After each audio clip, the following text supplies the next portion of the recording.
মেসির দেশ আর্জেন্টিনার পতাকা লাগাতে গিয়ে 4 হাত পা হারিয়েছিলেন ফেনীর আব্দুল মতিন।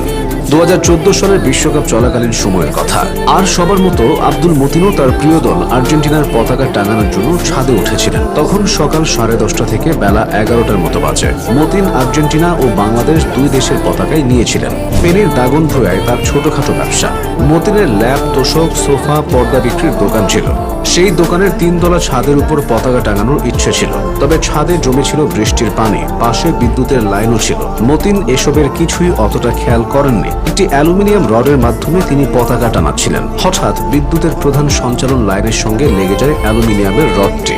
তারপর যা হবার তাই। মতিনের জীবনের সবচেয়ে বাজে সময়টি আসে তখন। মুহূর্তেই ছিটকে পড়েন পাশের দেয়ালের ওপর। তখনই হুঁশ হারিয়ে ফেলেন। এলাকার শুভাকাঙ্ক্ষীরা সবাই মিলে গুরুতর আহত মতিনকে নিয়ে হাসপাতালে যান। মতিনের অবস্থা এতই খারাপ ছিল যে স্থানীয় হাসপাতাল থেকে দ্রুতই পাঠিয়ে দেওয়া হয় ঢাকা মেডিকেল কলেজের বার্ন ইউনিটে।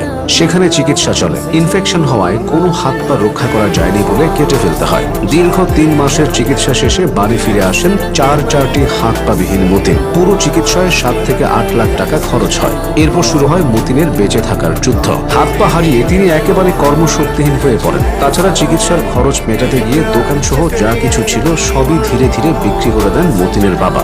তারপর মতিনের বাবা মারা যান। এমন অবস্থায় এগিয়ে আসেন আত্মীয় স্বজন ও এলাকার মানুষ।